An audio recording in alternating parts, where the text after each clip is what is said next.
Salut à tous, aujourd'hui je vais vous raconter 2 histoires d'horreur vraies. Les 2 histoires se déroulent dans des Airbnb, donc dans des locations de vacances. La première histoire est un petit peu plus paranormale et la seconde un petit peu plus réaliste. Nous sommes partis pour la première histoire. Je louais une petite maison isolée pendant quelques jours pour me reposer. Je travaille beaucoup et j'avais besoin de silence, pas de voisins, pas de bruit, juste une vieille maison au milieu de la campagne. Je l'avais trouvée en ligne sur Airbnb. Les photos étaient normales, une maison un peu ancienne mais propre. Quand je suis arrivé, le propriétaire n'était pas là. Comme souvent, il avait laissé les clés dans une boîte sécurisée.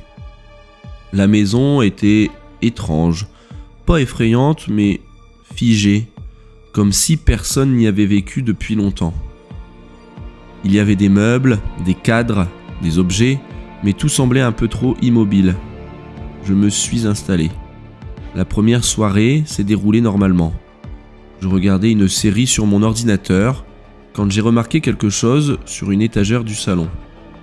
Une vieille caméra. Pas une caméra moderne, une de ces caméras portables qu'on utilisait il y a plusieurs années. Par curiosité, je l'ai prise. Il y avait encore une carte mémoire dedans. Je pensais trouver des vieilles vidéos de famille, alors je l'ai branchée à mon ordinateur. Il y avait seulement 3 vidéos. Les 2 premières étaient banales. Un couple filmant la maison, ils visitaient les pièces en riant. Je me suis dit que c'était sûrement les anciens locataires. Et la 3e vidéo, elle durait environ 2 minutes. La caméra était posée sur une table dans le salon. On voyait exactement la pièce dans laquelle je me trouvais. Le couple était assis sur le canapé. Ils avaient l'air nerveux. L'homme disait « Je te jure, je l'ai entendu encore ». Et la femme répondait « Mais arrête, tu vas me faire peur ». Et on entendait un bruit dans la vidéo. Un bruit très léger, comme quelqu'un qui marche au-dessus. L'homme se lève, il regarde vers le plafond et il murmure « Tu vois ?» La femme secoue la tête. « Mais il n'y a pas d'étage. » C'est là que j'ai réalisé quelque chose. La maison n'avait effectivement pas d'étage. La vidéo continue, le bruit recommence. Des pas, très lents, au-dessus du salon. L'homme prend la caméra et commence à filmer le plafond. On entend alors un craquement, comme si quelqu'un se déplaçait dans un espace étroit. La femme commence à paniquer. « Il y a quelqu'un dans le grenier ?» Mais l'homme répond « Il n'y a pas de grenier non plus. » Puis, un bruit plus fort, un coup, directement au-dessus d'eux. La caméra tremble, et à ce moment-là, on entend une respiration, pas celle du couple, une respiration lente provenant d'au-dessus. La femme se met à pleurer. L'homme répond « Il faut qu'on parte. » La caméra tombe au sol. La dernière chose qu'on voit, c'est le plafond. Et un petit morceau de plâtre qui tombe au-dessus de la caméra. Comme si quelque chose poussait de l'intérieur. Et la vidéo s'arrête là. Je suis resté quelques secondes sans bouger, puis j'ai regardé autour de moi. La maison était silencieuse.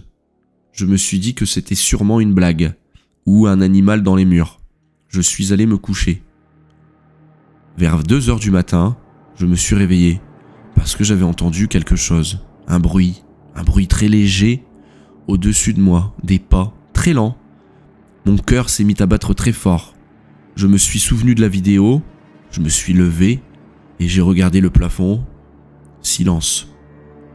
Pendant presque 1 minute, puis un craquement. Exactement comme dans la vidéo. Je me suis dit que c'était probablement le bois qui travaillait. Mais le bruit s'est déplacé comme si quelqu'un marchait lentement au-dessus de la chambre. Je suis sorti dans le couloir et j'ai levé les yeux. C'est là que j'ai remarqué quelque chose que je n'avais pas vu avant. Une petite trappe dans le plafond. Une trappe très discrète, presque invisible. Je suis resté immobile. Le bruit venait de là. Quelque chose bougeait au-dessus, puis plus rien. Le silence complet. Je n'ai pas osé ouvrir la plaque. Je suis retourné dans ma chambre, mais je n'ai pas dormi. Vers 4h du matin, j'ai entendu un autre bruit. Cette fois, dans le couloir. Un bruit de pas, très lent, directement devant ma porte. Je n'avais pourtant entendu aucune trappe s'ouvrir. Les pas se sont arrêtés, juste devant la porte, et quelqu'un a gratté doucement le bois. 3 fois, je n'ai pas bougé, je n'ai même pas respiré, j'osais plus. Puis, une voix très basse, presque un murmure qui disait « Je sais que tu regardes mes vidéos ». Mon sang s'est glacé parce que je n'avais parlé de ces vidéos à personne. Les pas ont ensuite reculé lentement et j'ai entendu quelque chose remonter au-dessus du plafond. Je suis parti de la maison à l'aube. Je n'ai même pas pris le temps de ranger mes affaires. Quand j'ai écrit au propriétaire sur Airbnb pour lui demander ce qu'il avait au-dessus du plafond, il m'a répondu une seule phrase. Il n'y a aucun espace au-dessus de cette maison. Je n'ai jamais remis les pieds dans cet endroit, mais parfois, je reçois encore une notification, comme si quelqu'un avait essayé d'accéder à la caméra que j'ai emportée. Et la dernière fois que j'ai regardé la carte mémoire, il y avait une 4e vidéo. Une vidéo que je n'avais jamais enregistrée. Elle commence par quelqu'un qui descend d'une trappe dans un plafond et la pièce filmée, c'est ma chambre. Voilà, j'espère que vous avez aimé cette première histoire qui relève plutôt du paranormal.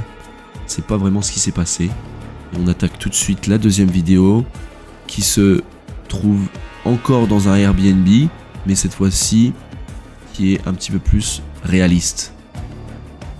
Il y a 2 ans, avec ma copine, on avait décidé de passer un week-end dans un chalet en montagne. On avait trouvé l'annonce sur Airbnb. Le chalet avait l'air parfait. Petit, isolé, entouré de forêt. Exactement le genre d'endroit où on peut se couper du monde pendant 2 jours. Le propriétaire nous avait prévenu d'une chose. Il n'y avait quasiment pas de réseau dans la zone. Mais ça nous dérangeait pas. On voulait justement être tranquille. Le chalet se trouvait à environ 20 minutes d'un petit village de montagne. La route pour y accéder était étroite et entourée d'arbres. Quand on est arrivé, il faisait déjà presque nuit. La maison était encore plus isolée que ce qu'on imaginait. Il n'y avait aucune autre habitation visible autour. Juste la forêt. Le propriétaire avait laissé la clé dans une boîte sécurisée près de la porte.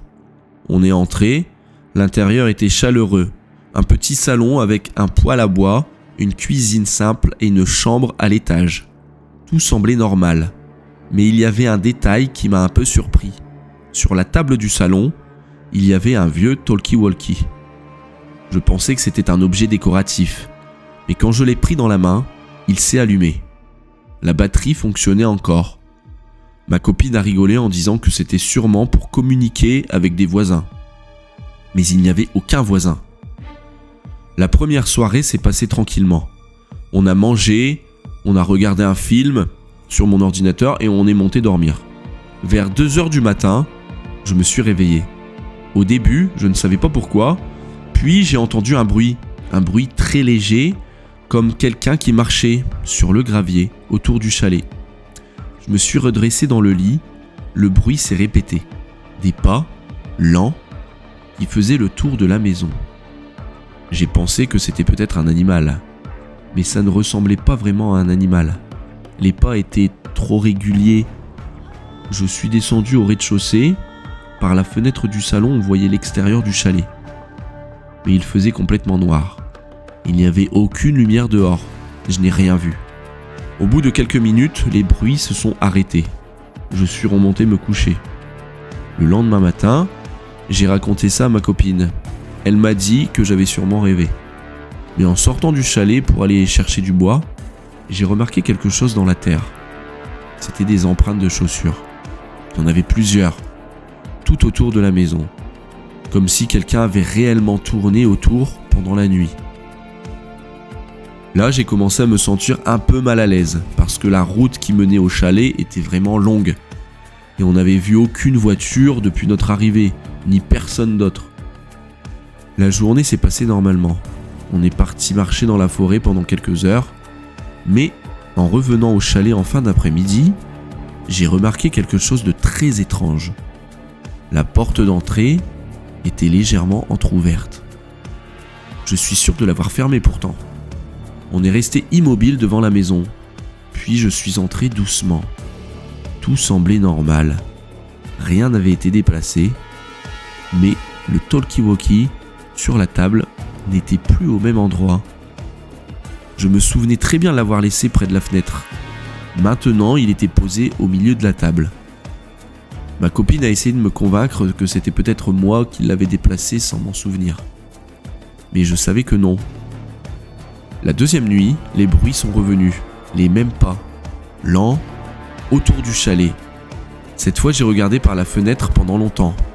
Et pendant une fraction de seconde, j'ai cru voir une silhouette entre les arbres, très immobile. Le lendemain matin, on a décidé de partir plus tôt que prévu. Quand on a rendu les clés au propriétaire dans le village, je lui ai parlé des bruits autour du chalet. Il m'a regardé d'un air étrange. Et il m'a dit « Vous avez utilisé le talkie-walkie ?» Mais je lui ai dit que non. Alors il m'a expliqué quelque chose qui m'a mis très mal à l'aise. Avant que le chalet ne soit loué sur Airbnb, il appartenait à un garde forestier.